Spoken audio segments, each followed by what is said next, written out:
Okay. Thank you for introducing me. I'm Cho, a curator and researcher in Korea.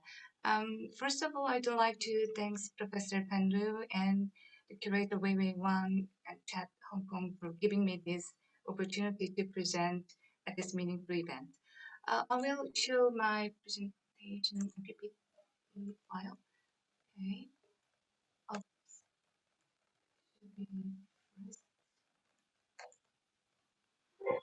Okay. Well, I really enjoyed listening to Professor Yoshiko Shimada's interesting presentation. I think there will be a point where my presentation resonates with the archive that Matsuzawa Yutaka long dreamed of.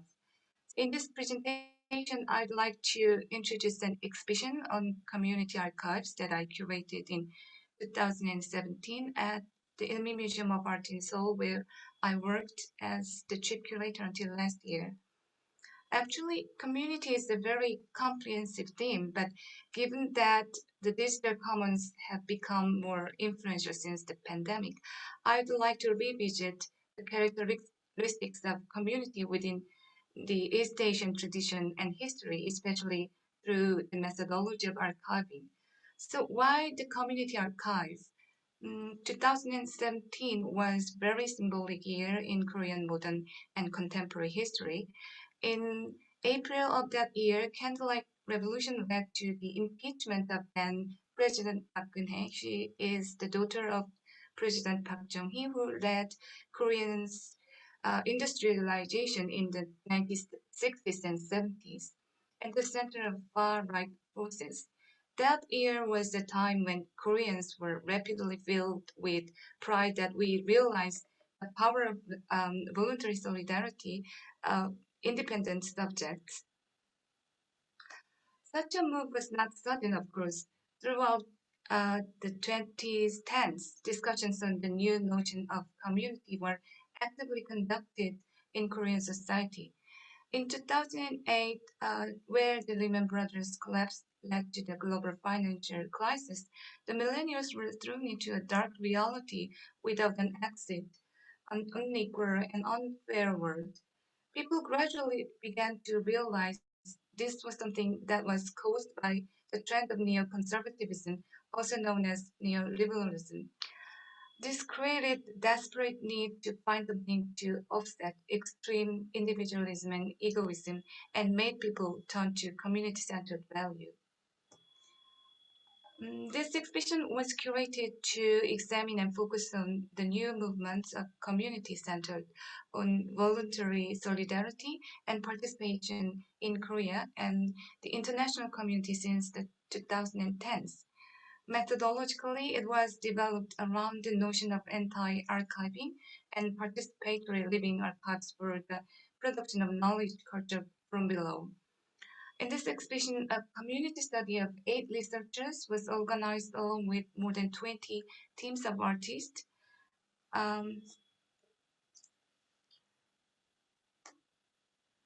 Although research-based works of this exhibition introduced numerous narrative and history, in this exhibition I will focus on introducing the overall structure of the archiving methodology rather than introducing their narrative one by one. The exhibition consists of 3 sections, and the first section is archive as a process, transforming and growing.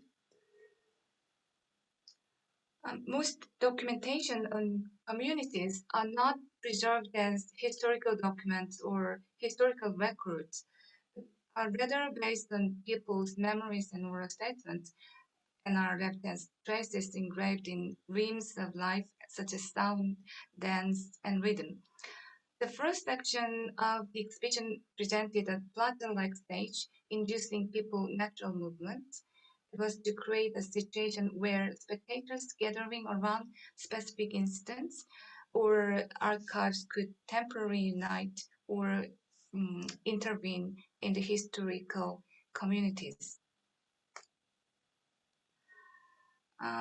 Spectators gathered in 3 or 4 around the exhibition hall, presenting documentary films, sound recordings, interviews, photographs, music scores, restored materials, and visual art objects related to communities led to people to make resistant history and watched occasional recitations, plays, and other performances on the stage, all becoming living archives of an imprint community, subject of an archive as a process, never fixed or complete at any moment, but endlessly transforming and growing.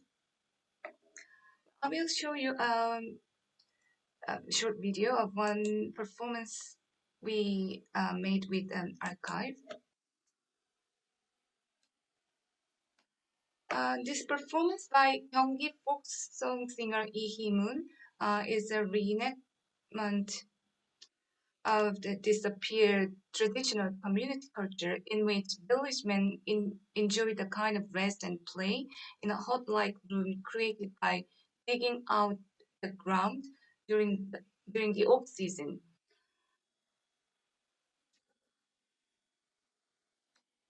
Actually, if you can see this, archive materials were projected on stage, and audience were part of the archive as they were on stage, listening closely to the sound without a microphone and adding sharp together.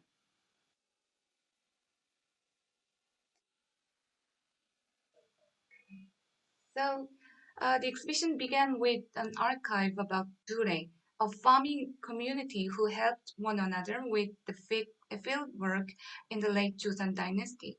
In doing so, the exhibition was not intended to present this collective community activity as a prototype to be restored, but rather focused on the sentiment of liberation found in the chorus of the Dure labor song, which enabled farmers to forget their pains of labor while working together. So when a pioneer sings with a farm instrument, the compositional characteristic of the labor song, which other farmers would sing along saying, "Way to go, farmers," is a cross between the space and time with the concept of ritornello described by the French philosopher Felix Guattari. The concept of ritornello proposed by Guattari refers to the harmony as a recurring phase that we find in the existential territory of life. It means each person has a certain unique beat that provides a constant rhythm to their own flow cycle so that he or she may feel the life of time. As seen in the behavior of birds, which seduce their sexual partners through a certain song sequence or create peculiar sound to intimidate intruders, this ritornello phenomenon, which tries to give harmony to the repetition of everyday life, is a work created by the natural desire of the people. So the point Guattari emphasized through this concept was that labor under today's capitalist system made everything identical and boring, making life impossible to create harmonies on their own or to design their life as a play. Actually, in every community, ritornello exists as such an autonomous chord. People have the ability to create their own beats and rhythms to form the harmony of the group. In fact, such characteristics of harmony exist even in the murmur noise and the noises of groups. Finnish word "balutuskuru," meaning complaint choir, is an expression referring to a situation where numerous people are complaining about something at the same time. The complaints choir first started in Birmingham by Tellerbo and Oliver Kalainen in 2005. It's an open source project that gathered daily complaints of people living in certain cities, made into lyrics and made with local musicians to produce songs that were performed in public space. Well, I will show you this This one.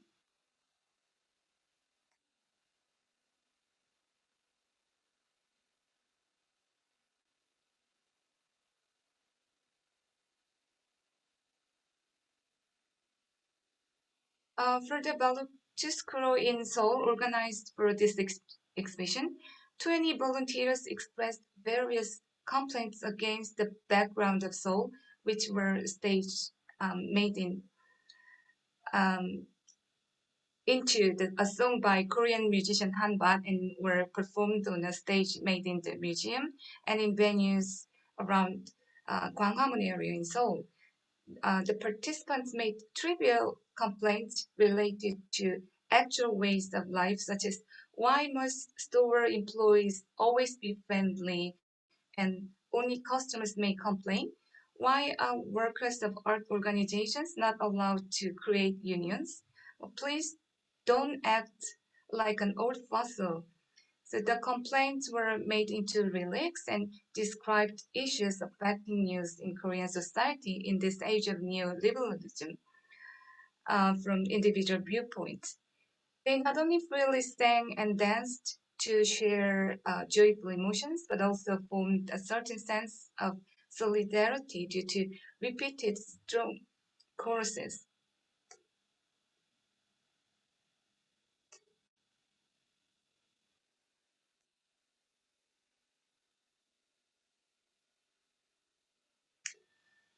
Okay. So as a result, communities pursuing such alternative lives are able to compose its own lively and rhythmic lives, not in the time led by capitalism through the ritornello. Ultimately, the performance archive attempted in this exhibition was an archive as a process, transforming and growing. On the stage of the Praxis made in exhibition, performances reinterpreted the researchers' archive were held every week.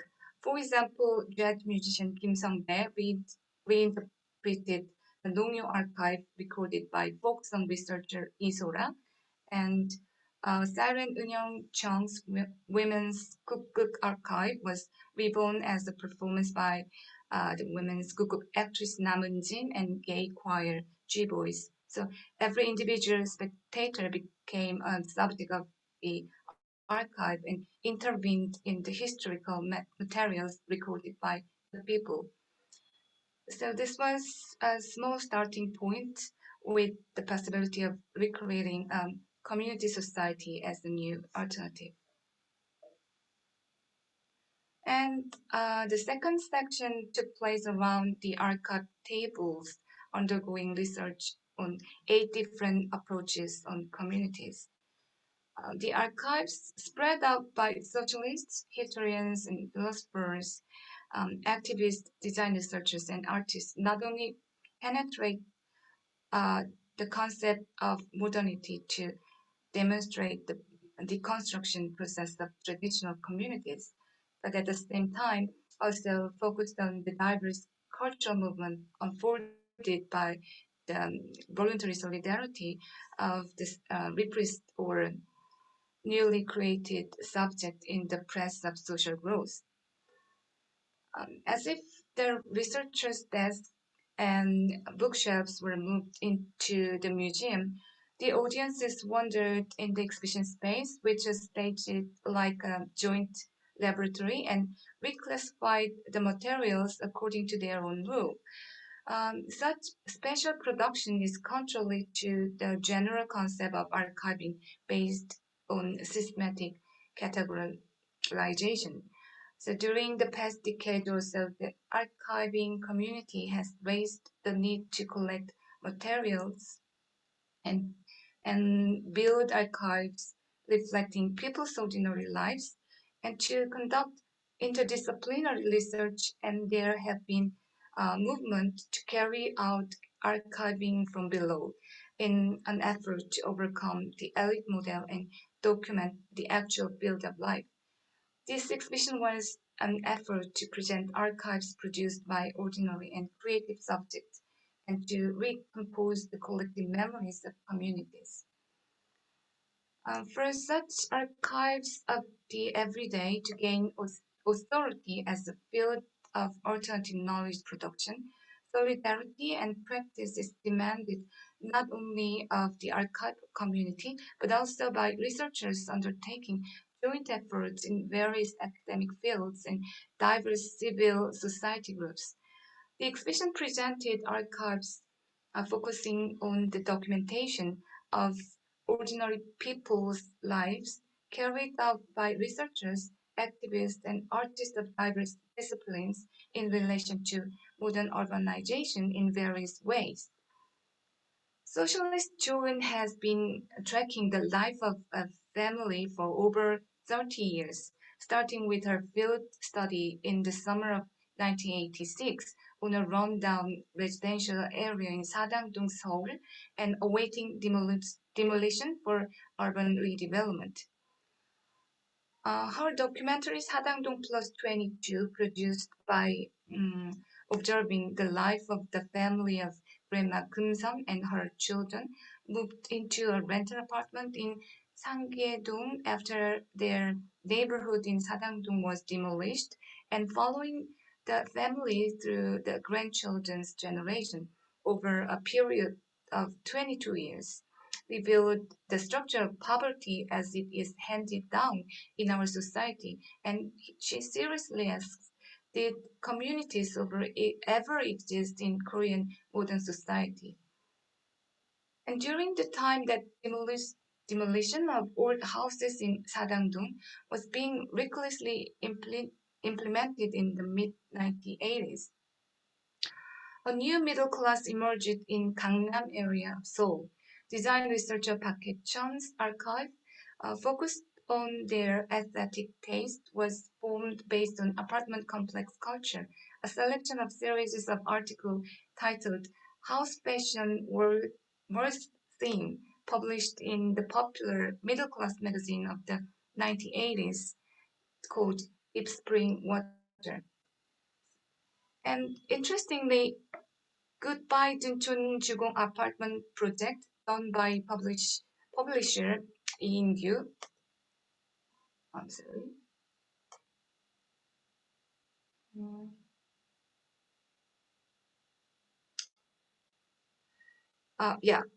Together with those who were born and brought up in large-scale apartment complexes built in the 1980s, formed a generational distich with Park Hae-chun's archive. After almost 40 years, as their apartment complex hometown confronted the fate of disappearance due to the redevelopment, the apartment kids born in the 1980s gathered voluntarily on and offline to collect their personal documents related to the place, starting an active archive through publishing, filmmaking, and urban ecology workshops. Going beyond just documenting what was disappearing, they carried out projects to safely relocate the trees that formed the forest and the stray cats living there, thus playing the role of switching urban and housing policy to a perspective of ecology and humanities through solidarity. Such transition of paradigm to an archive of everyday life, focusing on documents of ordinary people's lives, ultimately contributed to revealing the capitalist phenomenon of alienation hidden in the daily aspect of their lives. This process serves as an important mechanism revealing ordinary people, minority groups, and lowly subjects as the main agent of society and history. A new archive model that the exhibition sought to build was practical platform to visualize and broadcast the archive being produced and reconstructed on the spot. To the end, throughout the exhibition period, the spontaneously generated community activities were continuously featured and updated on diverse media, including SNS platforms and local community radios. Based on this new media environment, the exhibition presented community art practices taking place simultaneously on and offline, web project made with the participation of numerous individuals and provided platform that audiences could actively utilize. I think time is over, so I will just briefly pass the slides. So this is still a file timeline made by 8 kind of Twitter writers. So they are just accumulate daily kind of documents they wrote around their lives, everyday lives. And this is Mediact, which archived the activities of the village community media group, the presenting program organized by local student housewives, sewing factory owners, etc., who personally presented their areas of interest with microphone in hand. So ultimately, the exhibition sought to endlessly ask what is the archive of this era and to embody a free community where people are not tools of production, but subjects who cultivate their own destinies. So this can become possible by converting archives into the everyday in humanities based on the lives of individuals in diverse groups from various levels of society and documenting their memories rather than something that is organized and managed by authorities of agencies, governments, and those with power, and by popularizing the archive so that anyone can access it and change the records. Okay, thank you very much.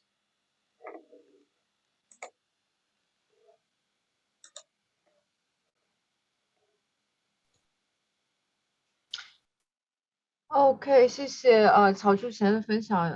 因为我觉得他的这个例子也是向我们进一步展示，就是说我们今天在亚洲，比方说这个迅速的都市更新这个空间的变化的这样的一个过程当中，其实档案其实它变成了也是一种沟通和连接的媒介了，就是它不是一个死的空间，就是它也是不断的在跟日常生活、跟人的这种活动在发生密切的关系。所以其实我最早提到的很多关于亚洲档案理论生产的这种可能性的时候，我觉得这些例子也都会给我们提供很多的启发。那我接下来其实有几个问题，就是想同时问两位讲者。那第一个其实就是来回应我之前最早的一个思考吧，就是说当档案这个词，这个英文词 archive 这个英文词，当它来到你们各自的这个语言的语境里边的时候，它是产生了一个什么样子的变化？如果有的话，那么它的首先这个是涉及到，就像我刚刚讲的，中文对于 archive 这个字的这样的一种翻译。那么在韩语和日语的这样的一个语境之下，即使它是音译的，是不是你们觉得这个字在日韩两国的这样的一个，或者说在你们具体的这个案例里面，你们觉得是不是会有一个不同的一种对于这个概念的一种增加吧？那么这是第一个问题。第二个问题，其实我觉得我们这个就是我们三个人也正好是来自于中日韩三个地方，而且都是女性。那么刚才大家就是听到的你们的分享当中，其实松泽的这个案例里边，其实我们也没有好像听到很多跟就是说这个性别相关的这个议题。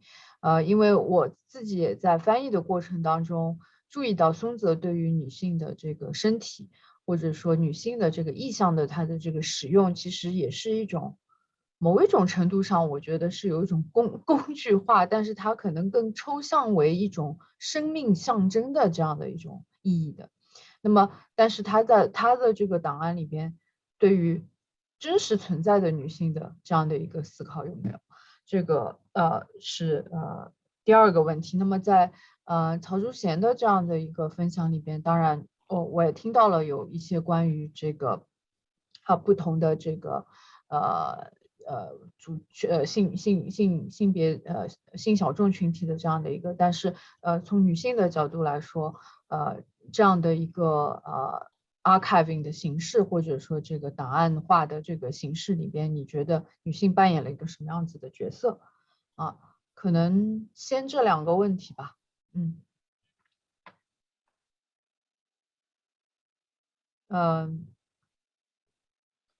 对，那就是哪一位先开始都可以。Well, I'd like to talk about the actually word of archive, linguistic concern you actually rose, because we also use the word wenshan, that is munhon in Korean pronunciation, but it only refers to documents and publication, usually in library. So we also generally use the English word archive as it is. But I don't know this would be proper example as your interest, but I found a very interesting linguistic meaning referring Korean traditional archive system, which is Shillok. Shillok is actually the most representative of archival tradition in Korean history, and it was to document the king's task according to the old Korean record management system. So the bureaucrats who produced the Shillok were similar to Western archivists, but they play a role in turning events they have seen in the court around king's life into stories as well as records management and historical descriptions. And I found that the dictionary meaning of Shillok is a record of writing facts as they are, but there is another meaning of a story or novel decorated with a mixture of fantasy with facts. So it was an interesting discovery that the Korean traditional archive was recording method that adds fiction and literary elements.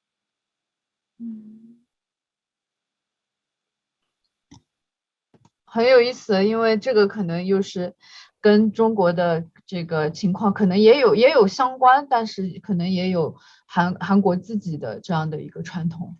那日语呢？ Well, in Japan, its archive is, as you said, it's phonetically archive. We don't have to use even kanji, the translation. So as you said, it's bunken in Chinese. It's sometimes used, but it's more for the official documents. And then there's kobunkan, like the archive of official papers, documents. But other than that, we just really archive seems to be quite new concept. And also for fine art, they sometimes kind of confuse the archive and collection. And then those also the materials that should be considered as archive is normally they go to toshokan, like library. So yeah, there's some kind of confusion of the concept between archive and library and collection. And because of the lack of the funding and the manpower, there hardly any really like functioning archives in Japanese institutions, only that the National Tobunken I mentioned, and that the like private ones like Keio Art Center Archive. But I think the museums are not, and now some are building like a Monoha archive, but then it's really quite new phenomena. 明白，所以其实我也是在日本调研的过程当中，我也发现这个问题，就是在亚洲的这个档案的研究和理论化的过程当中，首先遇到的阻碍就是很多的概念，我们其实是没有一个有共识的一个定义的，所以因为没有共识的定义，所以后面做的每一步走下去，可能大家都在走不同的方向，所以可能就是比如说这个你刚刚说的这样的一个这个收藏品跟档案库之间的这样的一个区别，比如说我记得这个喜马拉桑也很熟悉这个土方，就是就是这个不透 dance 这个舞踏这个 archive 的这个收集，那么包括像曹朱贤刚刚说的这样的一种就是转瞬即逝的这样的一种 archive，不论他是一个艺术家的还是不是的，那么这个它到底它的本体是什么呢？这个收藏起来的本体究竟是什么呢？只是它的表演呢？还是所有跟这个艺术家或者这个团体相关的所有的文字的档案呢？还是什么呢？我就在这个研究的过程当中不断听到这样的问题，就是说我们没有一个或者说这个艺术家的跟其他人的书信来往呢，其实松泽佑的这个档案里边有很多，其实他书信来往本身就是作为一种艺术的形式了。那所以就是说，究竟这些东西哪些能够被归纳到，就是纳入到这个档案库里边，哪些是要被排除在外，这个是谁来决定？然后我们是不是能够慢慢的来形成一种共识？是怎么样子？所以这些基础的问题，其实我觉得还有大量的工作要做。所以我们的这个整个的一个讨论跟这个研究，也是希望能够慢慢可以一起去讨论面对这些问题。那第二个关于这个性别的问题，我想可能两位也有一些话想说。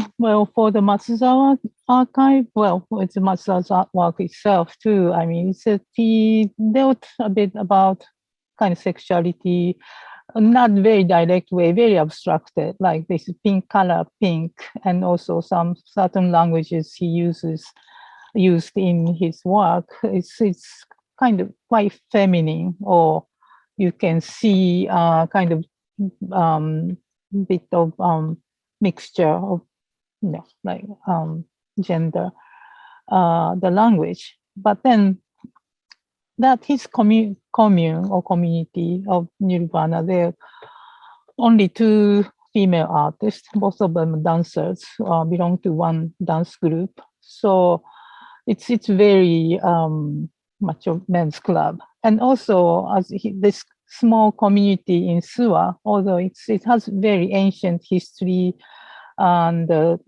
very strong spiritualism,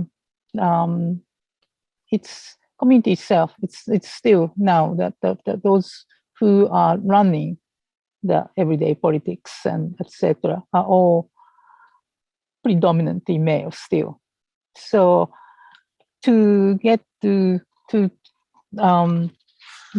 preserve the female experience of the Suwa, which I tried in the last couple of years with some other artists from outside, it's still very difficult. So I'm sure in 70s at the Matsuzawa's time, he even didn't have, like even, I don't think he even really tried in realistic way. But so his concept of gender is very much conceptual. OK， 好啊，那曹朱先生有没有补充一下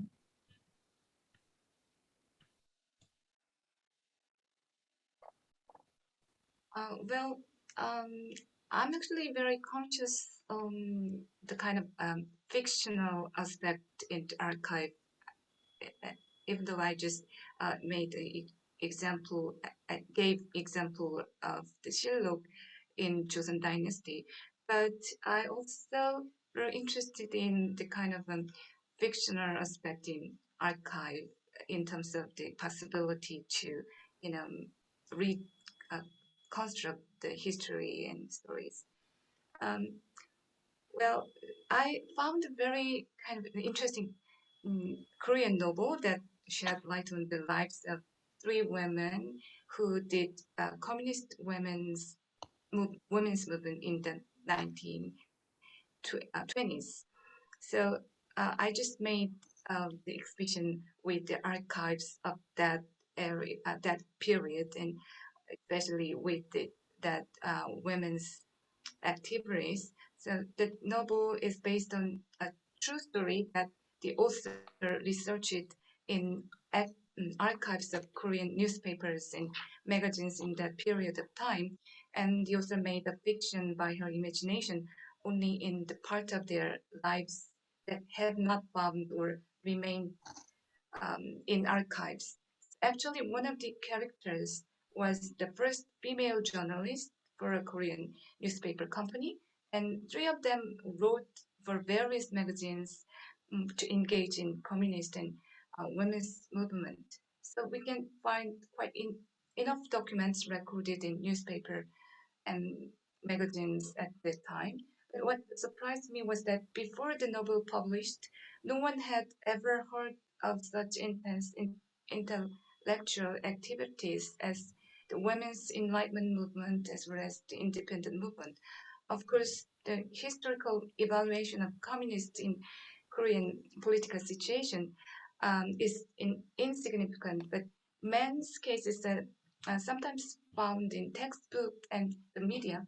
But on the other hand, for the case of women, especially if they are communist and feminist, their names and existence have been completely gone. So during my research for that exhibition, I thought that women's names and activities should be formalized and treated like the male-centered history. Also, I think that women should naturally become the subject of history beyond the limit of gender identity distinction in community. So in this regard, I think the performance by women Kukuk actress in solidarity with the gay community at the Women's Kukuk Archive by artist Eun Jung was a very meaningful attempt. I don't know you know Kukuk or not, but Kukuk means national traditional performance, so referred to the Korean traditional performing arts. And so after liberation, Women's Kukuk was formed in opposition to the male performance-centered scene. But I think the attempt to unite as a community of minorities rather than a dichotomous division of gender makes it possible to spread and sympathize more widely without deepening social division, because the problem of social division is too serious in Korea at the moment. Yeah, okay.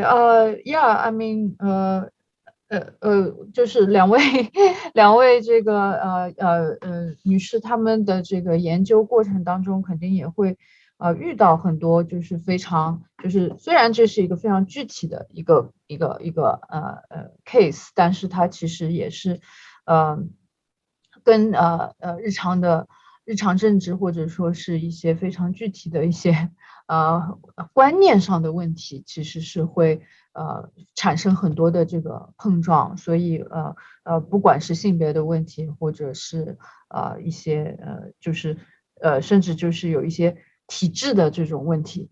因为我对这个西马达桑的这个 case 了解的更多一点，就是包括有的时候这个比方说长野县自己的这个美术馆对于松泽的这个他的这些留下来的这些藏品或者是他的这个档案，他以怎么样的一种态度和方式去接近，其实这些都是一个非常现实的问题，有的时候完全把艺术家原来的这个想法是破坏掉的。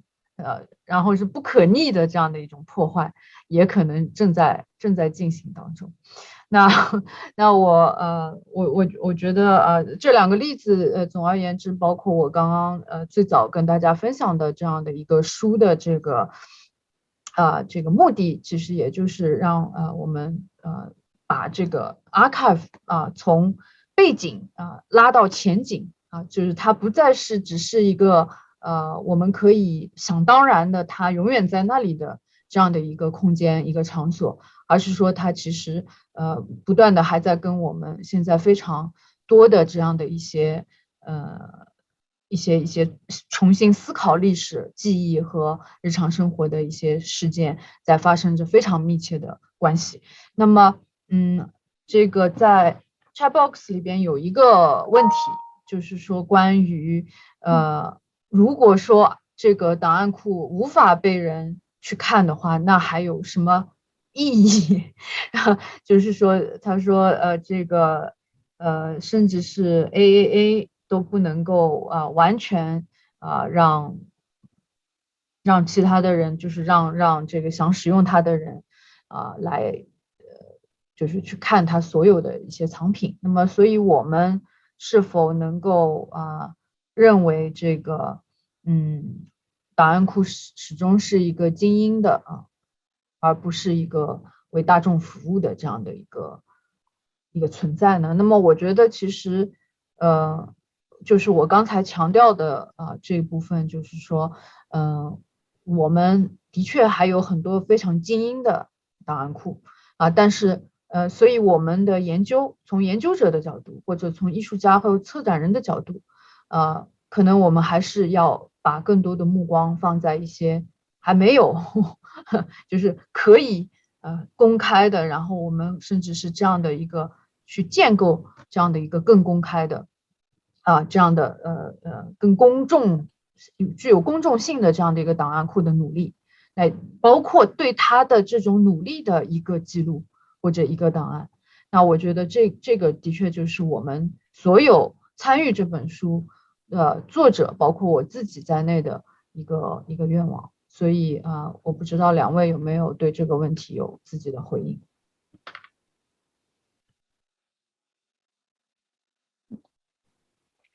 Yes, I think that accessibility is very important issue, especially as I said, that sometimes some archival materials in Japan are in collection of the museum. Then it's almost impossible to have access. They consider as a valuable something. So, and then another way is digitalization. I think AAA is very good at digitalizing. And that has more, it's a lot more accessible even from overseas. But then it's going quite slow in Japan. So yeah, we are still on the process of making more things available to public, and also open as Matsuzawa imagined, making it interdisciplinary, so people who are not expert can have access to the archival materials.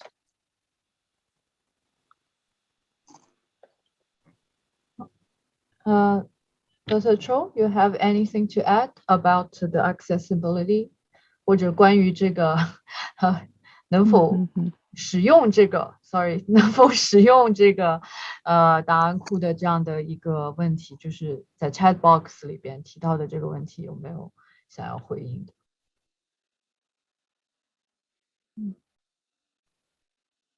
？Yeah, I saw the interesting question on the chat box, and I totally agree with you. Absolutely, the digitalization of public archive should be opened. But I'm concerned about the personal data produced through internet or SNS platform. Those are used commercially or politically without even realizing it sometimes. In the case of personal data in SNS platforms, they might remain immortality because you actually discussed a lot about the ability to the depth in the archive discourse, but the kind of digital archives is immortal. I mean, it after we die, our data is still alive. So evaluation of ourselves may be manipulated at will by future generation will take that image.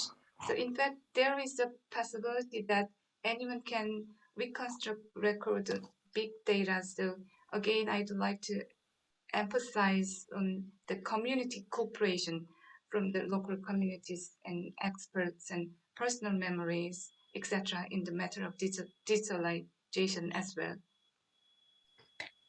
Yeah, I think that the digitalization it's great, but I don't think that's like, answer for everything. As you said, it could be it could be immortal, but then it could just also disappear, all of a sudden. Like it's especially like Matsuzawa's archive, there are lots of mail art and correspondence.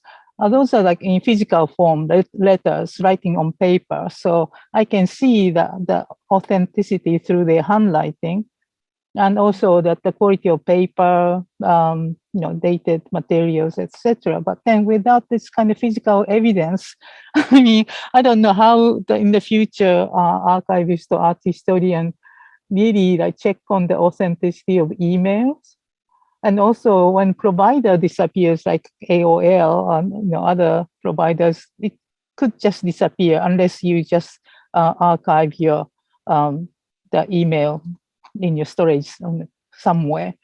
So I think that it's important to digitalize, but then I don't think that doesn't solve all the questions of the problems.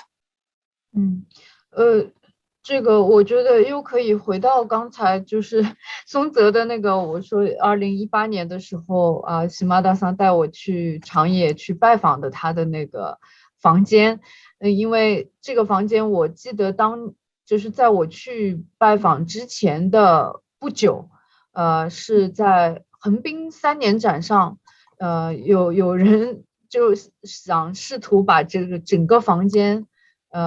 就是拷贝到这个展场上去，那么然后我记得当时西蒙德桑对我说，这个做法，即使你把就是把所有的东西按照原样去把它复制到一个展场上去，这个行为本身还是就是没有太大的意义，即使你可以复制的一模一样的东西，因为尤其是当我去参观这个房间的时候，我觉得比如说对我来说到现在还印象非常深刻的一个东西是，比如说它的这个房间是在如果我没有理解错的话，是在2层的中间，所以我进去的时候是不能够站着走进去，我是要斜着把自己塞进去，然后进去之后是一个非常暗、非常暗、非常潮湿，然后你可以看到上面都是灰尘，甚至你闻到一些潮湿味道的这样的一个空间。那我觉得这样的一个就跟其实曹忠贤讲的一些非常你必须在这个地方发生的一个非常 site specific 的这样的一些所谓的这个档案的这样的一个东西，相比这个很多数码的东西是没有办法去取代的。那所以这也是为什么我觉得松泽的很多的东西后来包括这间屋子是不是也已经没有了，因为很多就是当地的这个长野县的这个美术馆的这些人员，他们认为保存物件本身而不是空间是更重要的，所以这些理念上其实有很多冲突，跟我们就是跟我们做研究的这些就是这样认为的研究者来说，其实这些官方的或者说美术馆的这种做法其实是对我们来说是无法接受的。不知道是不是这样，喜马达桑。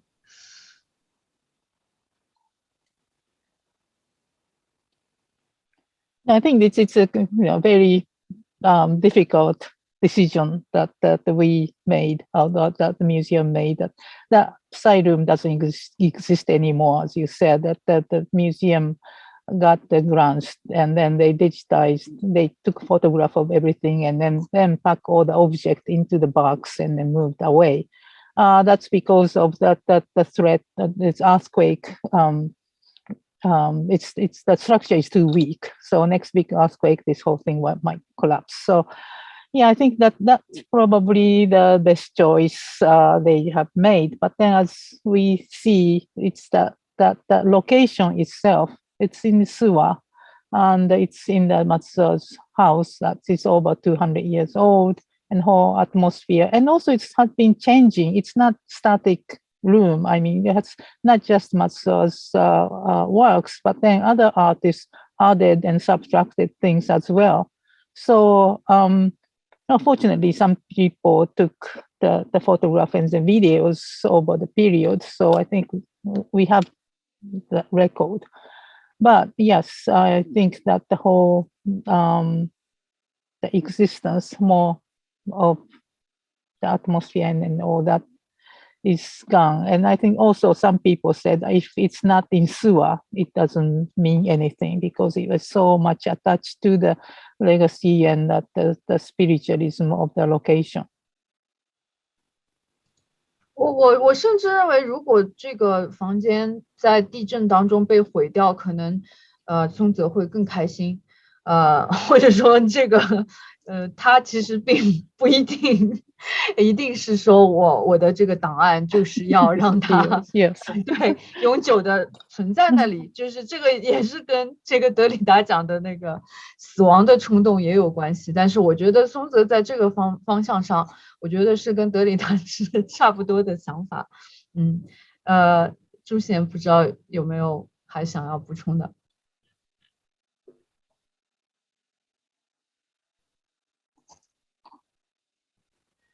Well, just backing to the Shimada-san's concern on emails archive. Well, I think archiving email has value as an original because as emails data is also effective as legal evidence in Korea. I don't know other countries, but in particular, the problem of the originality of digital data can be given the original value by using blockchain technology like NFT. Probably that will be the one way to archive as digital archive as original.